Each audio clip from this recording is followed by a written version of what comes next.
안녕하십니까. 수수한 교사들의 강의를 맡은 이재영 연구원입니다. 만나서 반갑습니다. 네, 오늘은 이제 제가 강의를 시작한 지 이제 벌써 한 18번째 정도 되는데요. 오늘은 공부 귀신들에 대한 공부법에 대해서 한번 알아보도록 하겠습니다. 네, 이제 수많은 공부법에 대해서 얘기를 많이 들었는데요.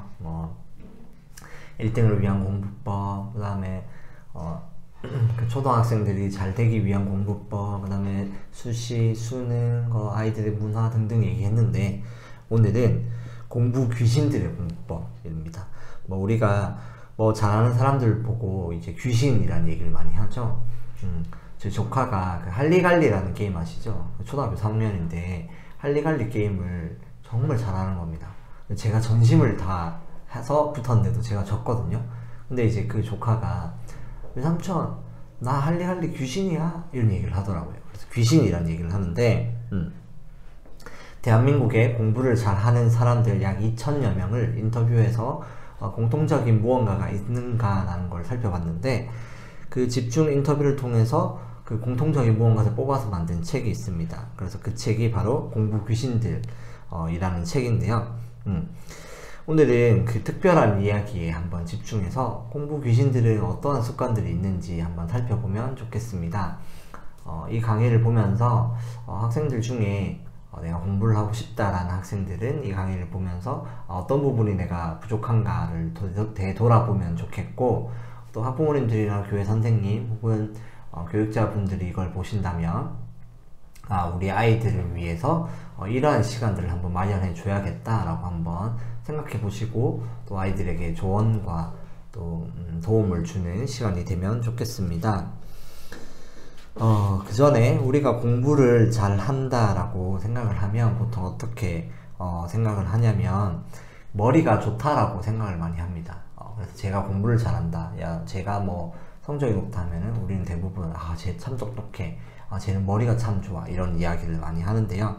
그런데 공부를 잘하는, 성적을 잘 받는 학생들 중에 머리가 좋다는 학생도 있는데, 반면에 스터디 코드라는 업체가 있는데, 거기에 조남호 대표님이 이 책에 이제 조사 인터뷰가 실렸는데요.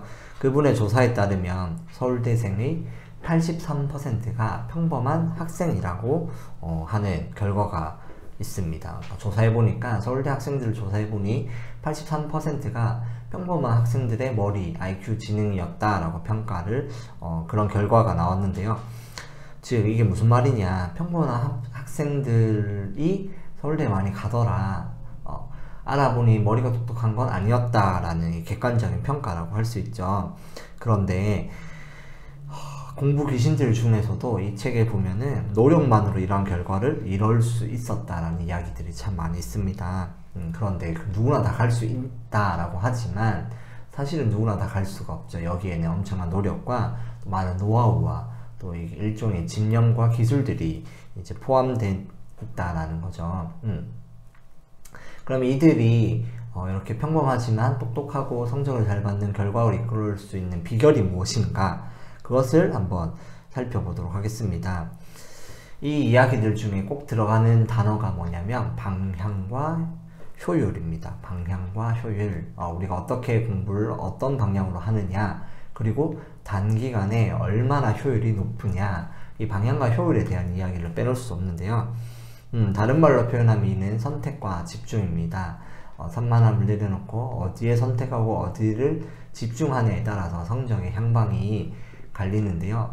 이 공부 귀신들은 신기하게도 일정한 방향과 어떠한 선택과 집중을 했다라는 공통점이 있는데, 그 특징들을 제가 6가지 정도 정리했습니다. 첫 번째 특징은 뭐냐, 첫 번째 특징은 계획을 잘 세워라 입니다. 다 아는 얘기일 수도 있죠. 그런데 첫 번째, 계획을 잘 세워라. 계획을 잘 세우는 게 참 중요하죠. 그런데 이제 그 계획을 누구나 세우진 않습니다. 그리고 또 세웠는데 공부 귀신들은 특별하게 세운 계획들이 있습니다. 그 계획을 어떻게 세우냐라는 문제로 귀결되는데요. 여러분들은 계획을 어떻게 세우시나요? 방법들이 있겠죠. 어떻게 동그라미를 그려서 이렇게 해가지고 하는 그 생활 기록부처럼 계획을 세울 수도 있고요. 몇 시부터 몇 시까지는 뭐 하고 이렇게 할 수도 있고, 또 어떤 친구들은 하루 계획표를 세울 수도 있고, 어떤 친구들은 주 단위, 월 단위, 뭐 학기 뭐 이런 계획을 세울 수도 있죠. 그런데 각자의 방법들이 있습니다. 그런데 공부 귀신들, 이 대부분의 2천여 명의 학생들은 월 단위, 주 단위, 일 단위까지 계획을 세우는 학생들이 대부분이었습니다. 그러니까 매일매일 그 계획도 세우지만 또 주별로 계획을 세우고, 그 다음에 이 주가 모여서 월 단위의 계획도 세웁니다. 큰 틀에서 월 단위 먼저 뭐 수학 1에 2단원 끝내기, 뭐 그 다음에 국어에 문학에 어떤 지문들 끝내기, 그 다음에 영어에서는 어법 정리하기 이렇게 세우고, 주 단위로 또 이제 수학에 1-1 단원, 1-2 단원, 1-3 단원, 1-3, 1-4 단원 이렇게 나누고, 그 다음에 일별로 1-1에 몇 쪽까지 이런 식으로 세부적으로 쪼개는 작업들을 계획으로 세웠다고 합니다. 우리가 흔히 이 계획을 세울 때 저지르는 오류가 두 가지 있습니다. 평범한 학생들이죠. 대부분의 학생들이 저지르는 실수 두 가지가 있는데, 그것은 뭐냐면, 첫 번째는 계획을 세우는 시간을 아까워해서 계획을 세우지 않는 실수입니다. 계획을 세운다라고 할 때 어떤 친구들, 제가 만나본 많은 학생들은 이런 얘기를 많이 해요. 계획 세우는 시간이 너무 아까워요. 그 시간에 차라리 공부를 더 하겠어요. 뭐 이러는데, 그런 친구들 중에 공부 잘하는 학생을 제가 한 명도 본 적이 없습니다. 한 명도 없어요. 그러니 계획을 세우는 것은 매우 중요하다라고 생각해서 이 영상을 보시는 분 중에 계획을 세우는 시간이 아까워서 내가 계획을 안 세우고 나는 그냥 공부한다라고 하는 학생들은 그 생각을 빨리 바꾸시길 바랍니다. 왜냐하면 성적이 나온다라는 건 과정이 잘 돼서 결과로 성적이 나온다는 얘기고요. 이 과정이 잘 된다라는 건 결국 계획이 잘 되기 때문에 과정이 잘 일어난다라는 것입니다. 그러니 이를 다시 생각해 보면, 계획에 따라 과정이 만들어지고 그 과정에 따라 결과가 도출된다는 얘기입니다. 그러니 이 시험 성적과 공부의 결과라는 건 결국 계획을 어떻게 수립하느냐가 승패를 좌우한다는 거예요. 그래서 공부 귀신들은 이 계획을 짜는 거에 일정 시간 이상 투자하고 또 노력하고 수정하고 보완하고 시간과 공을 많이 들였다라는 것입니다.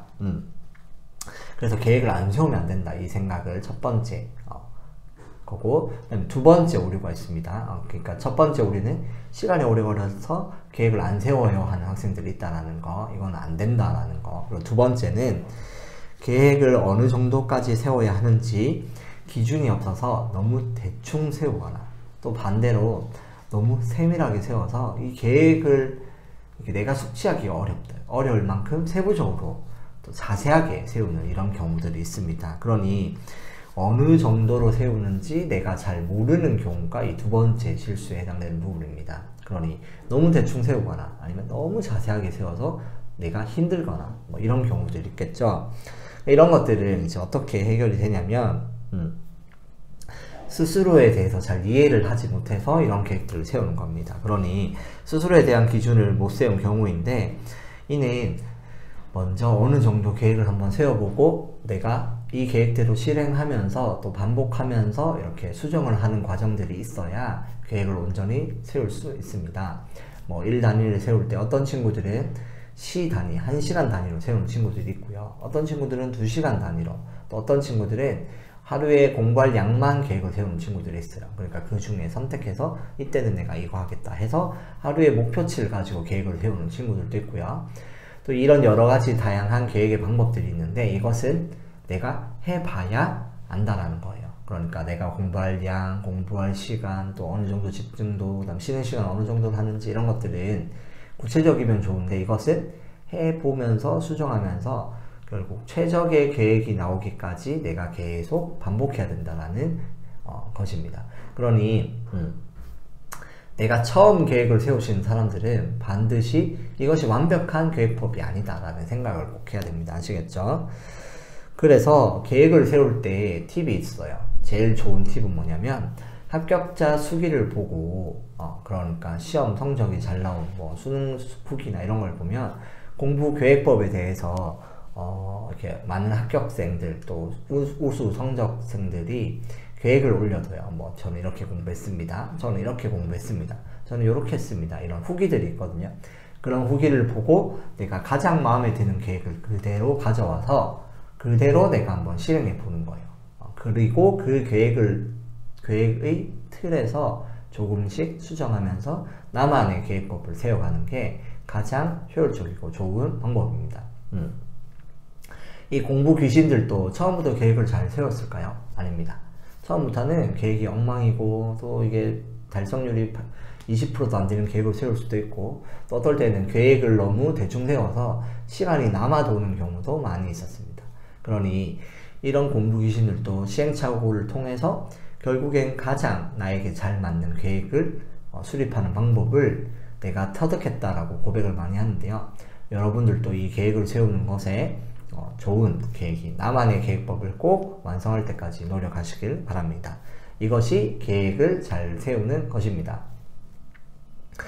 이러한 것들을 통해서 여러분 혹시 교회학교에 선생님들이 있다면 이거 1일 계획표를 세워보기 해서 내가 공부하는 시간도 다 세워보고 쉬는 시간도 넣고 그 사이에 신앙훈련을 하는 이런 계획까지도 넣으면 참 좋겠죠. 그러면서 이 계획들을 실행하는 것에 있어서 멘토의 역할로서 어떻게 하면 좋을지 물어보고 도움을 주는 이렇게 같이 성장하는 계획들을 세우면 참 좋을 것 같습니다. 그리고 첫 번째 마쳤고 이번에 두 번째를 보도록 하겠습니다. 그 특징 중에 두 번째는 한 문제를 3번 풀기입니다. 그러니까 세 문제를 한 번에 푸는 게 아니라 한 문제를 3번 풀기입니다. 이 책에서 이런 이야기를 합니다. 경력이 많은 과외 교사와 경력이 적은 과외 교사의 차이가 무엇일까? 라는 질문을 던지는데요.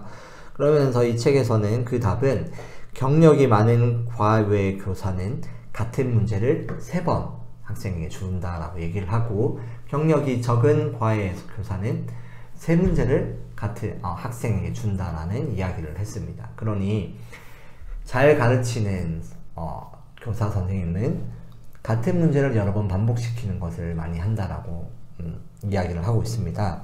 그러면 공부하는 학생들은 어디에 해당될까요? 대부분은 경력이 많은 과외 교사보다 경력이 적은 교사에 해당되는 학생들이 많습니다. 즉 공부를 많이 한다라는 것을 어떻게 표현하냐면 문제집을 많이 푼다.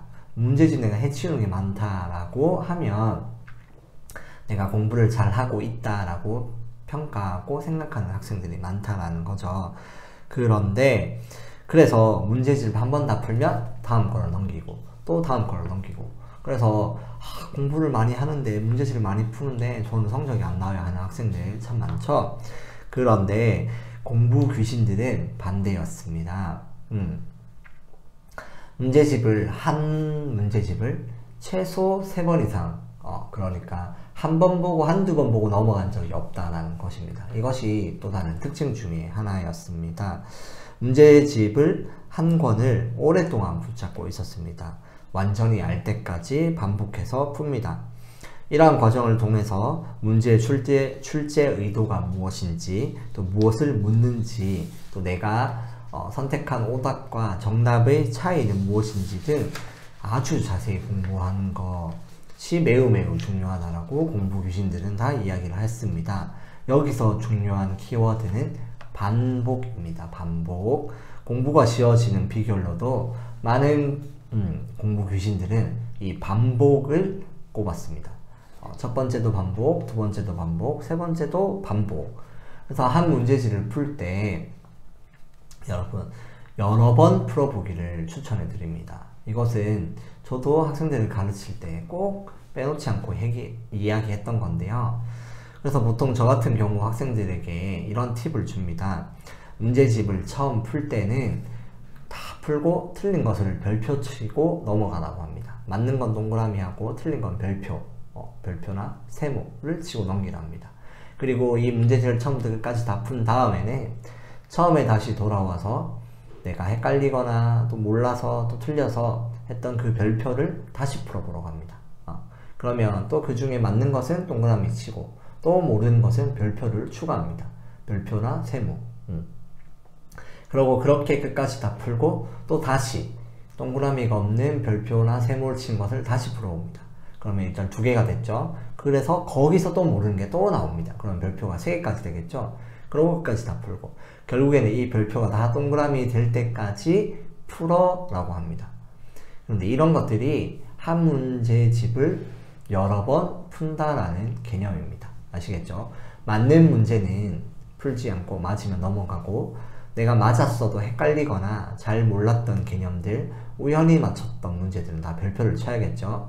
그래서 이 별표들을 다 보고 다시 별표들을 또 보고 틀린 문제가 없도록 모든 문제를 다 완벽하게 숙지하는 것, 이것을 여러 번 반복하는 것, 이것이 한 문제를 3번 풀기의 핵심입니다. 아시겠죠? 이렇게 끝낸 다음 문제지로 넘어가기를 추천해 드립니다. 그러면 효율도 높아집니다. 한 문제집을 풀고 한 번 풀고 넘어가면은 다음 문제집 또 틀린 게 되게 많습니다.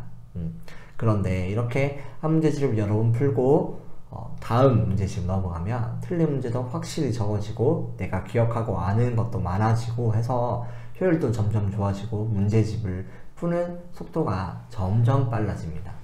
그래서 제가 봤던 공부 귀신들 실제로 EBS에서 나온 200제 문제, 뭐 N제 문제집 있잖아요. 이런 것들을 며칠 만에 다 푸냐면 하루, 이틀, 많으면 5일, 일주일 안에 이 문제집을 다 풉니다. 처음부터 끝까지 다 풀고 다시 풀고. 그러니 문제집에 틀린 문제가 거의 없으니까 이렇게 가능하겠죠.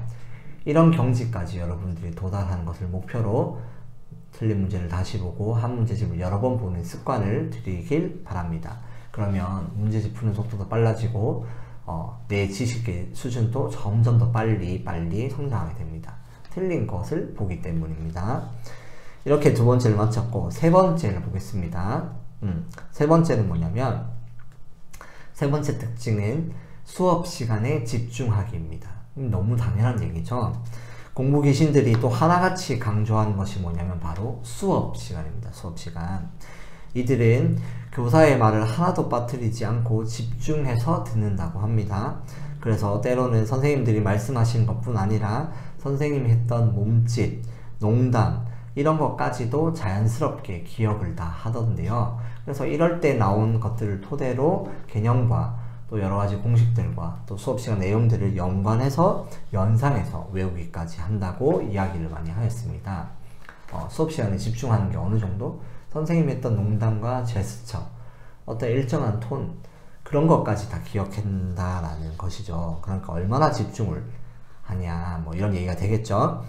학생들 중에서는 학교 수업 시간이나 이럴 때 자는 친구거나 아니면 다른 생각을 하거나 또 수업에 집중하지 않은 친구들이 많이 있습니다.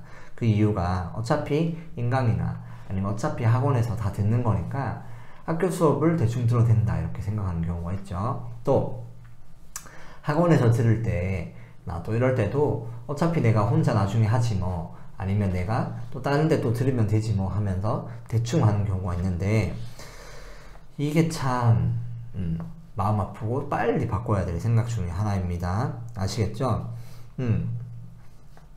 그런데 사실 수업 시간에 온전히 집중하는 게 쉬운 것은 아닙니다. 뭐 점심시간 이후에는 졸리기도 하고 또 내가 밤에 공부를 많이 하면 수업 시간에 졸리기 마련인데요. 그러니 이것들을 참 잘 여러분들이 생각하면 좋겠습니다. 수업 시간에 집중하기. 그런데 왜 수업 시간에 집중을 해야 하냐? 객관적으로 우리가 알 수 있습니다. 학교에서 고등학교의 경우에는 정규 수업 시간이 6시간이고 그 후에 방과 후 수업이 보통 2시간 진행됩니다. 즉 하루에 한 8시간 정도 수업을 진행하는데요. 그러면 이게 1년 동안 공부한 시간을 찾아보면 일주일에 약 40시간, 한 달에 160시간. 그러면 8시간고 그러기 이게 7개월 정도 됩니다. 180일에서 210일 사이 정도 되는데, 또 만약에 이게 정규 수업이 아니라 방학 때 뭐 보강하고 이러면 더 많아지겠죠. 그런 걸 대충 다 더해보면 약 1500시간 이상입니다. 어마어마한 시간이겠죠. 어마어마한 시간. 그래서 이 1500시간이나 되는 이 시간을 여러분 잘 집중해야 된다는 것입니다. 공부하는 시간 중에 가장 많은 비중을 차지하는 게 바로 이 수업 시간입니다. 그래서 학교건 학원이건 인강을 보던 간에 여러분 수업 시간이면 꼭 집중해서 잘 들어야 합니다. 이 수업에 대해서 보통 혼자 공부하는 것보다 3배 정도의 효과가 있다고 보통 이야기를 많이 하는데요. 왜냐면 수업 시간에 듣고 또 눈으로 보고 또 손으로 쓰기 때문입니다. 그래서 듣고 보고 듣고 쓰고 이 3배의 효과, 한 번 할 때 3배의 기억력에 그 증진이 있다라고 보통 이야기를 많이 합니다. 산술적으로 3배 정도 효과가 있다 보죠. 혼자 하는 것은 결국 손해죠. 그러니 수업 때 잘 듣고 나중에 복습하는 것이 가장 좋은 공부의 방법 중에 하나입니다. 그래서 수업 시간에 집중하는 게 가장 기초적이면서도 단순하지만 이것을 잘 명심하고 어떤 수업이든 충실히 듣기를 바랍니다. 수업에 집중하는 방법이 여러 개 있는데요. 그 중에 대부분의 공부 귀신들은 또 습관인데 필기를 하는 것을 권합니다. 필기를 하면 수업 시간에 집중을 잘 할 수 있다고 말을 합니다. 교사 선생님의 설명을 그대로 다 받아 적을 필요는 없지만 때로는 자신의 말로 간추려 적기도 하고 또 교사 선생님이 강조하거나 또 반복해서 설명하는 부분은 책에 기록을 해둡니다. 그리고 노트에 표시를 하기도 하고요. 이런 것들을 잘 적고 기록을 하는 것이 수업의 집중력을 높이는 방법 중에 하나였습니다. 그리고 책에 없는 부분들, 선생님이 말하는데 책에 없는 부분들은 또 적기도 하고 또 중요한 내용들을 체크하기도 하고 예로 든 내용도 좀 키워드 위주로 적기도 하고 이런 필기 방법들이 참 중요하죠. 이렇게 필기를 하면 나중에 다시 공부할 때 도움이 될 뿐만 아니라 또 수업 시간에 집중력이 흐트러지지 않고 집중하게 되는 효과까지 있습니다. 또 보통 색깔펜 같은 경우도 3개 정도 준비해서 검은색, 파란색, 빨간색 준비해서 내가 그냥 수업 시간에 이야기한 건 검은색으로 하고 중요한 거다 하면 빨간색으로 하고 잘 모르면 파란색으로 필기를 하는 등 이렇게 구별해서 쓰면 좋다고 합니다. 그래서 이 수업 시간에 집중하는 것을 여러분 꼭 기억하면 좋겠습니다. 그리고 4번째 살펴보겠습니다. 한편 공부 귀신들만의 특이한 부분이 하나 있었는데요. 이것은 단 한 명도 빠짐없이 한 것입니다. 그것은 뭐냐면 바로 자투리 시간을 활용하기입니다. 수업 시간에 집중하는 것은 다 하죠. 그런데 이 공부 귀신들만의 특징 중에 특별한 것이 있는데 그것이 뭐냐면 자투리 시간을 활용하는 것이었습니다. 자투리 시간은 어떠한 일과와 일 사이에 있는 토막 시간을 말하죠. 그래서 점심시간, 쉬는 시간, 저녁시간, 또 등교시간, 하교시간, 걷는 시간, 이런 것들을 자투리 시간이라고 말할 수 있죠. 그런데 대부분의 공부 귀신들, 아니 전부는 이 책에서 말하는 거예요. 전부 이 시간을 쪼개서 공부하는 것이 하였던 것이 특별한 점이라고 꼽고 있습니다. 그러니 단 한 명도 빠짐없이 자투리 시간 활용을 중요하게 여기고 그렇게 공부했다라는 것입니다. 이 자투리 시간에 여러분 무엇을 하시나요? 어떤 친구들은 TV 볼 수도 있고 예능 볼 수도 있고 또 폰을 할 수도 있고 잠을 자기도 하고 쉬기도 하는데요. 그런데 때로는 아무 생각 없이 지나갈 때도 있죠. 그런데 공부 귀신들은 한 명도 빠짐없이 이 자투리 시간을 그렇게 보내지 말고 잘 활용하라고 이야기를 하고 있습니다. 이것을 어떻게 활용할지가 내 공부 성적에 정말 중요한 영향을 미친다라고 이야기를 합니다. 이때의 시간에는 질적인 면에서 효용성이 큰데요. 그러니까 이 짧은 자투리 시간에는 극도의 집중력이 많이 발현된다고 합니다. 왜냐하면 짧기도 하고 또 걸으면서 또 이동하면서 또 균형을 잡기 힘든데 집중을 할 때 그때 더 잘 몰입이 되고 집중도 잘 되고 잘 외워진다는 효과가 있답니다.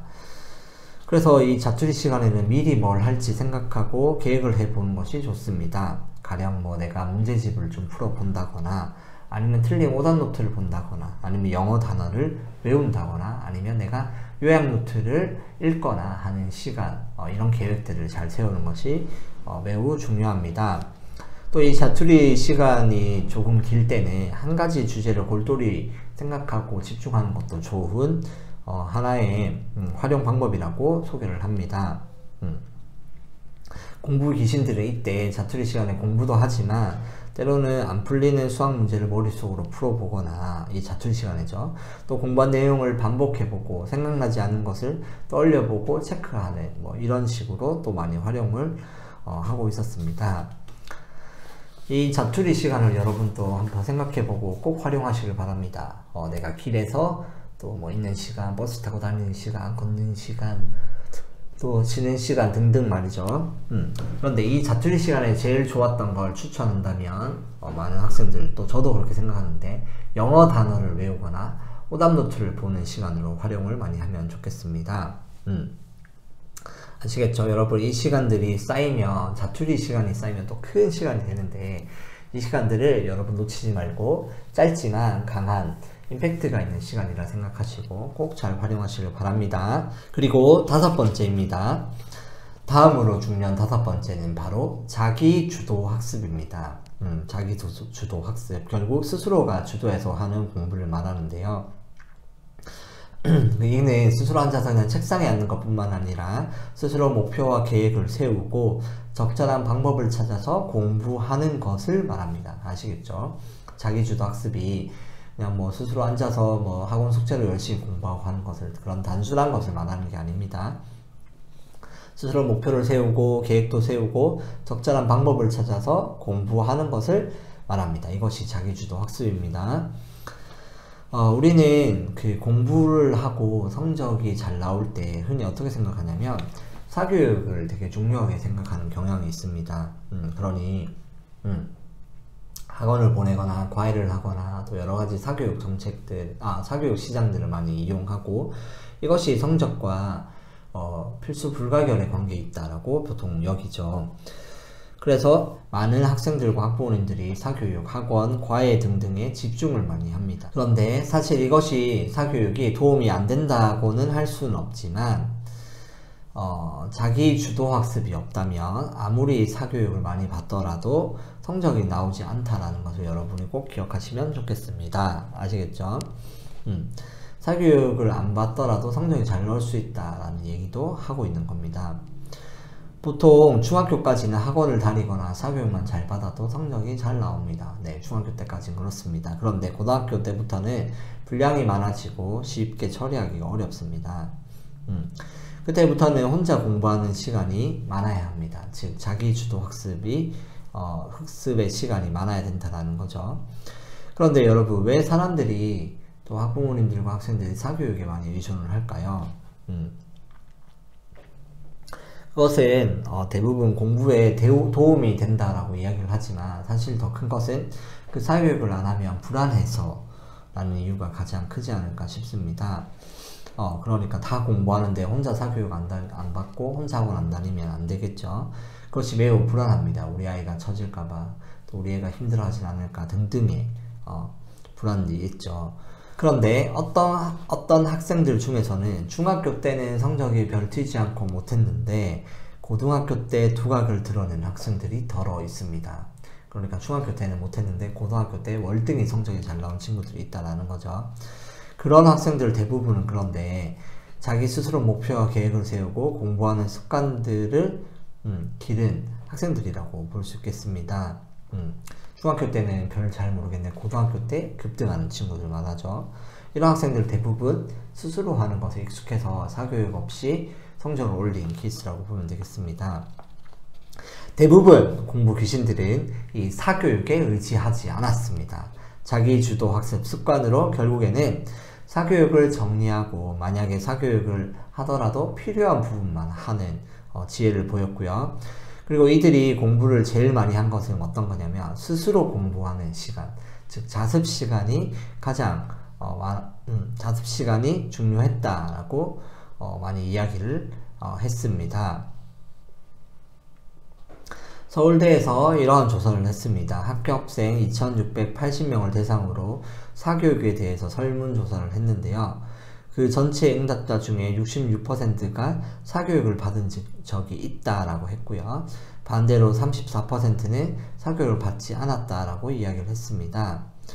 그리고 사교육을 받은 학생들 가운데 66%가 사교육을 받았다고 얘기하죠. 그런데 그 중에 그 학생들 가운데 42%는 사교육, 그러니까 다시 사교육을 받은 학생들 66% 중에 그 중에 42%는 사교육이 성적에 미친 영향이 적다 혹은 매우 적다라고 이렇게 체크를 했습니다.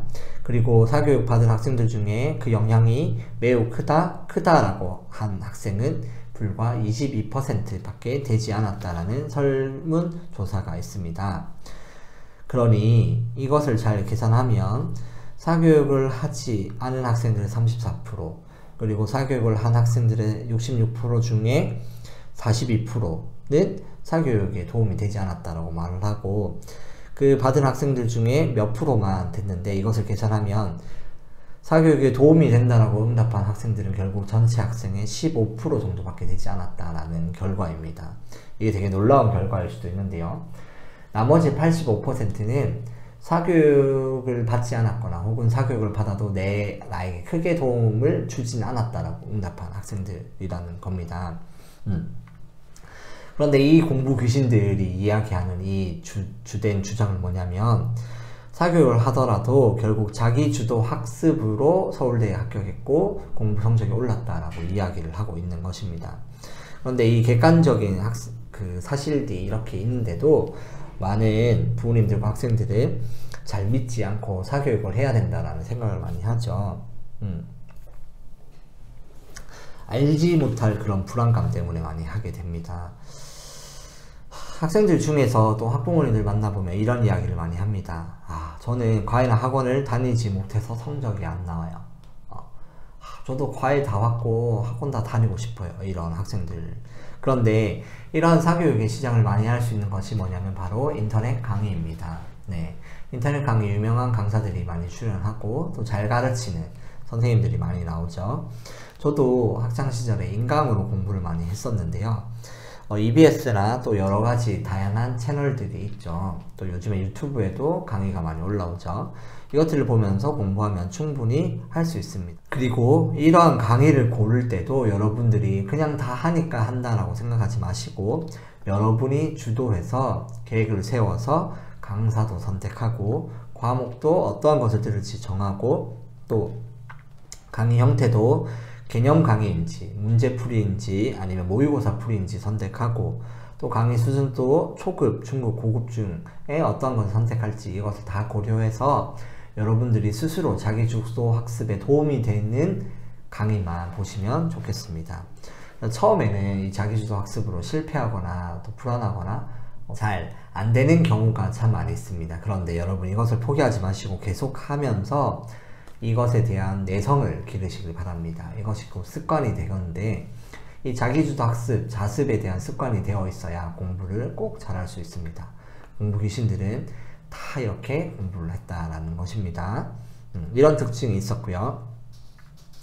그리고 이제 마지막 대망의 6번째를 살펴보도록 하겠습니다. 이 6번째 뭐냐면 바로 이 6번째는 공부 귀신들은 시험을 시험이라 생각하지 않고 최고의 공부라고 생각하고 있다는 것입니다. 시험이 최고의 공부다라고 생각하는 것. 이것이 또 다른 특징 중에 하나였습니다.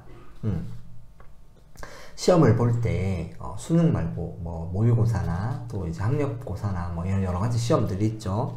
이 시험을 볼 때 시험을 보면서 또 평가받고 또 모르는 것을 깨닫고, 그 다음에 내가 또 깨닫는 부분이 있고 어떤 부분이 실수했는지 등등을, 이런 부분을 가장 잘 체크하는 것이 시험이라고 생각을 했습니다. 그래서 시험을 최고의 공부라고 여겼는데요. 보통 학생들은 시험을 치면 어때요? 결과 등등에만 집중을 하죠. 성적이 얼만큼 나왔냐, 몇 개 틀렸냐, 또 순위가 얼마나 되길까, 이런 것들을 생각하죠. 그런데 공부 귀신들은 다른 생각이죠. 시험은 더 나은 목표를 위한 과정일 뿐이다. 특히 수능이나 중요한 시험을 앞두는 사람들, 학생들이라면 반드시 내신 시험이랑 모의고사를 치른 다음에 문제집을 버리지 말고 다시 꼭 봐야 된다라는 걸 기억하시길 바랍니다. 이미 한번 풀어본 문제를 다시 푸는 건 복습으로서 가장 좋은 효율이고, 내가 틀렸고 풀었던 기억이 있기 때문에 가장 기억도 잘 되는 문제들이고 잘 되는 효과가 있습니다. 더 집중하게 되겠죠. 왜? 내가 틀렸기 때문에. 어떤 학생들의 모의고사 치를 때 이런 생각을 합니다. 어차피 뭐 성적이 반영도 안 되고 그냥 찍고 자자, 대충 풀자, 이런 생각을 하는데 꼭 그러지 말고 최대한 진지하게 실전처럼 꼭 푸시길 바랍니다.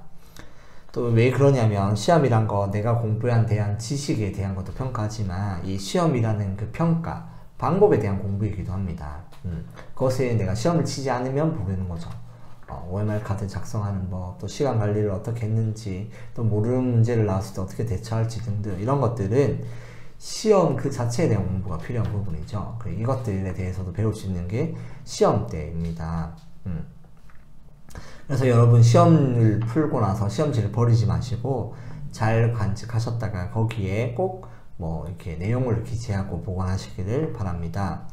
또 지식적인 부분에 대한 부족 말고도 외적인 부분에 대해서도 잘 썼으면 좋겠습니다. 부족했던 부분들도 잘 쓰면 좋겠습니다. 가령 시간 관리가 미흡했다라든지 어려운 문제는 이렇게 붙잡았다가 내가 시간 관리에 실패했다라든지 또 OMR 카드 작성을 언제 해야 되겠다라든지 등등 구체적인 내용들에 대해서 잘 기억했다가 적용하시고 또 하면 좋겠습니다. 그리고 여러분 시험을 친 그날, 모의고사를 친 그날에 바로 시험지를 복습하는 것이 제일 좋은 효과가 있다라고 공부 귀신들이 이야기를 했습니다. 이것은 저도 동의하는 바가 있는데요. 모의고사를 친 그날 여러분 오답노트 정리와 다시 보는 것 등등을 꼭 다 마치길 바랍니다. 어떤 친구들은 피곤하니까 내일 해야지 하고 미루는 친구들이 있는데요. 시험 치는 당일날 그날 보는 공부가 가장 효율이 높다라는 건 연구 결과가 여기도 나와 있는데 여러분들이 꼭 기억하셨으면 좋겠습니다. 그래서 시험을 최고의 공부라고 생각하시고 여러분 시험에 임하면 좋겠습니다. 이상 여러분 6가지 공부 귀신들의 공부법에 대해서 살펴보았는데요. 한번 반복해 볼게요. 첫 번째 뭐죠? 계획을 잘 세워라. 두 번째는 한 문제를 3번 이상 풀어라. 맞죠? 그리고 세 번째는 수업 시간에 집중해라. 그리고 네 번째는 자투리 시간을 잘 활용해라. 그리고 다섯 번째는 자기 주도 학습을 해야 한다. 그리고 끝으로 여섯 번째는 이 시험이 최고의 공부다 라는 겁니다. 이 6가지 특징들을 여러분들이 잘 기억하시고 숙지하면 좋겠습니다. 아까 한편 앞선 강의 초반에 시작 부분에서 이야기를 했는데요. 공부 잘하는 공부 귀신들 약 2,000명들을 조사했더니 이들에게는 공통점이 있다는 것이었습니다. 이런 것이 의미하는 바가 뭐냐라고 했을 때 공부라는 것이 똑똑한 머리에 따라서 가는 것도 있지만 그것에 좌우되지 않는다라는 사실입니다. 즉 머리가 좋고 나쁨에 따라서 가는 것이 아니라 공부라는 것이 이런 공통점이 있다는 것은 일종의 습관이라는 생각이 많이 듭니다. 공부는 습관이다. 그래서 공부는 습관이다. 공부는 엉덩이가 무거운 사람이 이긴다. 이런 이야기들이 있는데요. 여러분 그래서 이 공부할 때 습관을 생각하고 우리 앞에 말했던 6가지를 잘 기억하고 이것을 체크하면서 공부를 하면 좋겠습니다. 사실 이런 부분들은 노력에 대한 부분, 또 끈기에 대한 부분이라고 할 수 있겠습니다. 그러니까 머리 좋고 나쁨이 아니라 내가 얼마나 노력했느냐, 즉 습관에 대한 이야기라고 볼 수 있었죠. 여러분 학습 환경이 나쁘고 내가 머리가 나쁘다라고 해서 또 나는 지원을 못 받는다라고 해서 여러분들이 걱정을 하실 필요가 없습니다. 왜냐면 오히려 그러한 환경에서 공부하고 형성된 좋은 습관이 있다면 이 6가지 말하는 이런 특징이죠. 이런 것들이 습관으로 형성된다면 여러분 그것이 여러분의 인생에서 가장 큰 자산이 될 것이고요. 또 여러분들을 무척 빛내줄 능력이 될 것이기 때문입니다. 그래서 여러분 걱정하시지 말기를 바랍니다. 아시겠죠? 참 올해를 마무리하고 수능을 앞둔 여러분들이 있죠. 그런데 수험생들이 지금 이 방송을 보고 있다면 수험생들이 이 방송을 보면 안 되겠죠. 지금 열심히 공부하고 있어야 되는데 오답노트 보고 이런 여러가지 현실적인 충고들, 막판을 뒤집기 위한 충고들은 많은 인강들과 유튜버들이 있으니까 꼭 보시면 좋겠고요. 그런데 꼭 한 가지 여러분들에게 당부하고 싶은 말이 있습니다. 그것은 뭐냐면 수험장에 들어가기 전에, 수능을 치기 전에, 시험장 가기 전에 수능을 친 후기들을 꼭 보고 가라라는 이야기를 하고 싶습니다. 아시겠죠? 수능을 친 후기들을 꼭 보라. 그 수능에서 뭐 1교시, 0교시부터 시작해서 어떻게 들어갔고 어떻게 진행되면 어떤 상황이 있어, 어떤 돌발 변수가 있다라는 것을 합격 수기들 보면은 또 수능 후기들이 꼭 있거든요. 이런 것들을 꼭 반드시 읽어보고 진행을 하면 좋겠습니다. 그래서 수능에 다 모두가 대박나고 원하는 결과를 얻었으면 좋겠습니다. 네, 제가 준비한 강의는 여기까지였습니다. 그래서 공부 귀신들의 공부법을 잘 참고하셔서 또 좋은 도구고 또 좋은 지침이 되면 좋겠습니다. 이상 수수한 교사들의 이재영 연구원이었습니다. 감사합니다.